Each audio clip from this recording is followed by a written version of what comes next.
Hi friends, आप सबको शालू का नमस्कार। 3 दिन 4 दिन हो गए मैं सिर्फ अपनी हेल्थ के लिए ही आपको बहुत ज़्यादा बता रही हूँ, क्योंकि लाइफ में इतना ज़्यादा मैंने सफ़र किया है। रोग या बीमारी चाहे कोई भी हो, अच्छी तो होती नहीं है। उसमें इंसान सफ़र करता रहता है, एंटीबायोटिक्स लेता रहता है, दवाइयाँ लाइफ लॉन्ग लेता रहता है। और इससे क्या हो जाता है, दवाइयाँ लेते रहो लेते रहो लेते रहो, उसका कोई एंड नहीं। कुछ दवाइयाँ तो डॉक्टर्स बताते हैं कि आपको एंड तक, आपके पूरे जीवन पर्यंत आपको वो दवाई लेनी है, आपने वो ख़त्म नहीं करनी। जैसे बीपी है, शुगर है, थायराइड है, तो ये एक बार शुरू हो गया, कुछ बीमारियां हैं तो वो लाइफ लॉन्ग आपको लेना ही है। कोई भी बीमारी अच्छी नहीं होती। उस बीमारी में क्या होता है, हमें जो एक अच्छा व्यक्ति ही आपको बता सकता है कि स्वस्थ शरीर का महत्व क्या है। स्वस्थ शरीर का महत्व वही बता सकता है जिसने ज़िंदगी में अपने आप को बहुत ज़्यादा सफ़र किया हो, बहुत ज़्यादा तकलीफ़ ली हो। तो मैंने ज़िंदगी में बहुत ज़्यादा सफ़र किया है, बहुत ज़्यादा। और मैं बता सकती हूँ कि व्यक्ति को अगर एक व्यक्ति के लिए सबसे बड़ा जो उपहार है वो उसका स्वस्थ शरीर है। उससे आगे सारे उपहार फेल है। स्वस्थ शरीर है तो आप मानसिक रूप से भी ठीक रहोगे और शारीरिक तरीके से भी आप ठीक रहोगे। शरीर स्वस्थ है तो मन स्वस्थ है, मन स्वस्थ है तो दिल साफ है, दिल ठीक रहता है, दिल ठीक है तो आप चुस्त रहोगे। एक से एक सब रिलेटेड है। तो बहुत ही सफ़र किया, बच्चों की शादियाँ, डिलीवरी, उनको बच्चों को संभालना, नहलाना, प्लस घर का काम, प्लस मेरी नौकरी।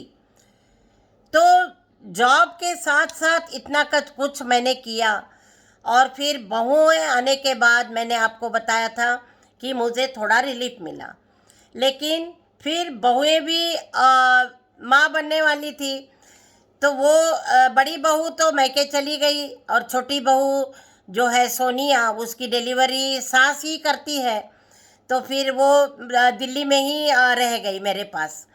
तो चाहे कुछ भी है, लेकिन घर में परिवार फिर से, जो बड़ा परिवार था फिर छोटा हो गया, छोटे से फिर संख्या बढ़ने लगी। 2004 या 5 तक मुझे 12 ग्रैंड चिल्ड्रन हो गए और ये आपकी शालू 12 बच्चों की नानी और दादी बन गई। 12 बच्चों की एक डजन ग्रैंड चिल्ड्रन हो गए। किसी को 3, किसी को 3, किसी को 2, किसी को 2, ऐसे करते करते 12 बच्चे हो गए। तो इसके लिए भी खुशकिस्मत होना चाहिए ना। लेकिन हेल्थ अच्छी नहीं होती है तो क्या अच्छा लगता है। बहुएं सब कुछ करने के बाद भी मेरी शरीर जो है वो एक बार बिगड़ गया था ना, वो बिगड़ता ही गया। और मैंने आपको बताया 2 डॉक्टर मेरे लाइफ में आए और वो बैचलर ही थे और उन्होंने मेरा खूब ध्यान रखा। वो मेरे लिए भगवान है, भगवान है। मैंने कभी भगवान की पूजा नहीं की। आपको मैंने बताया कि कभी मंदिर जाना, पूजा पाठ करना, व्रत रखना, उपवास करना और अभिषेक करना, ये सब मैंने कभी नहीं किया लाइफ में। मैंने इंसानों में भगवान को ढूंढा है। और दो डॉक्टर्स जो मेरे लाइफ में आए, और भी बहुत डॉक्टर्स आए। डॉक्टर सत्या है, डॉक्टर राजशेखर है, डॉक्टर सोमशेखर है, बहुत सारे डॉक्टर्स आए। लेकिन शुरू में जो हेल्थ मेरी अच्छी हो गई, वो डॉक्टर बम्मी गट्टी है, उन्होंने भी बहुत ध्यान रखा, और उनकी वजह से, इन डॉक्टर्स की वजह से मैं आज आपके सामने हूँ। नहीं तो मैं तो कब की ख़त्म हो गई थी, मेंटली, फिजिकली, और मेरा कोई शरीर काम नहीं कर रहा था, बिल्कुल बेकार हो गई थी। हाथ में ग्लास नहीं पकड़ सकती थी मैं, और यहाँ से 10 कदम चल नहीं सकती थी, 4 सीढ़ियाँ भी चढ़ नहीं सकती थी। तो ऐसे ही है।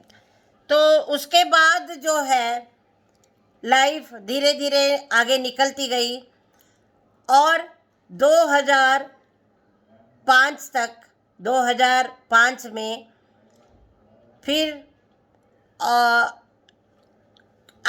करुणा की शादी नहीं हुई थी, और करुणा के लिए हम लड़का देख रहे थे। वैसे सबसे ज़्यादा लेट उसी की शादी हो गई। तो 2005 तक वो कॉलेज आना जाना कर रही थी, हम लड़का ढूंढ ही रहे थे। उसके कॉलेज में जो फ्रेंड्स थे, उसमें ज़्यादातर इसके एक 6 या 7 फ्रेंड्स थे, उसमें 5 फ्रेंड्स तो उसके ब्लाइंड थे। उसमें एक सोमेश था, वो इसका क्लोज फ्रेंड था, और जो नाम याद नहीं आ रहा है मेरे को, पवन है, राजकुमार है, और एक बॉम्बे में लड़की है, वो ऐसे 4 या 5 लड़कियां थी, तो सब ब्लाइंड थी। तो वो उसका शुरू से ही हेल्पिंग नेचर था। एक दिन क्या हो गया, वो उनकी बहुत हेल्प करती थी, और आज तक भी वो हमारे साथ जुड़ गए हैं। अब अभी भी वो उनका आना जाना भी है, और फ़ोन पे बात है। पवन जो है वो हर बर्थडे में हमें विश करते हैं, और राजकुमार भी अभी कुछ दिन पहले ही फ़ोन आया था उनका। और एक क्या नाम निकल गया दिमाग से। तो बहुत सारी लड़कियां हैं, तो आना जाना है, बहुत अच्छा वो रहा। एक दिन क्या हो गया, वो हमारे घर आई, कॉलेज में आना जाना था, और घर पे आई, और मैं और मेरे हस्बैंड दोनों बैठे थे। जैसे ही वो अंदर फ्रेंड्स को लेके आई, तो उसने इंट्रोडक्शन किया कि ये मेरी मम्मी है, ये मेरे चाचा जी है। चाचा जी मतलब पापा। तो उन्होंने बोला कि अच्छा, बहुत अच्छे हैं आपके मम्मी पापा, आपके बारे में बहुत कुछ करुणा बताती रहती है। तो कुछ देर बाद वहाँ एक फ़ोटो लगी थी ऊपर दीवार पे, उसमें इन्होंने ऐसे बातों बातों में बात आगे निकल गई। उन्होंने ऐसे ही बता दिया कि ये करुणा के मम्मी पापा है। अरे, करुणा के मम्मी पापा ये है, तो आप कौन है? फिर उनको करुणा ने कभी ये कहानी बताई नहीं थी, तो फिर हमें उनको बताना पड़ा। और उस समय करुणा बहुत ज़ोर ज़ोर से रोने लगी कि मैंने मेरे मम्मी पापा नहीं है करके उनको नहीं बताया था, तो आपने क्यों बताया? तो खैर, ये तो देखिए क्या है, हमारे हाथ में नहीं था। एक्सीडेंट हो गया, वो हमारे हाथ में नहीं था, लेकिन परवरिश अच्छी की, और बहुत अच्छे से सब लोग साथ में रहे। तो ललिता थी एक फ्रेंड, और भी बहुत सारी फ्रेंड्स थी, और नाम याद आ गया, कल बताऊंगी। तो उसके बाद गाना बहुत अच्छा गाती थी सारी फ्रेंड्स, संगीत का सब्जेक्ट था। जब जब वो आती थी तो इनके फेवरेट गाने वो गाती थी। रात में हम लोग जागरण करते थे, तो उनका सबका हमारे घर में आना बैठना और गाना गाना बहुत ही अच्छे से मतलब रहे हम लोग। तो वो ग्रुप जो है, वो पूरा का पूरा ग्रुप हमारे साथ अभी भी जुड़ा हुआ है। तो सबको मैं धन्यवाद करती हूँ कि हमारे लाइफ में आप सभी, करुणा के जितने भी फ्रेंड्स हैं, सबका एक बहुत बड़ा रोल था, और उन सबको मैं नमन करती हूँ। बहुत धन्यवाद आप सबका। उसके बाद टाइम धीरे धीरे निकलता गया, और भी इसके आगे भी बहुत कुछ है, मैं आपको बताऊंगी, कल बताऊंगी। और टाइम थोड़ा 10 मिनट का होता है, तो उसमें इतना ही बोल पाती हूँ। तो कोई नहीं, और मैं आगे, इसके आगे भी बहुत कुछ कहानी है। तो हेल्थ जो है वो बहुत इम्पोर्टेंट है, और इसके आगे फिर मैं आपको कल बताऊंगी। तब तक के लिए आप सबका नमस्कार, सबको मेरा नमस्कार। और आप दादी माँ का बचपन देखते रहिए, और मुझे भी एनकरेज करते रहिए, और मेरा संदेश आप लेते रहिए, किस तरह से मैंने अपने आप को उभारा। कल मैं फिर से बताऊंगी। तब तक के लिए नमस्कार।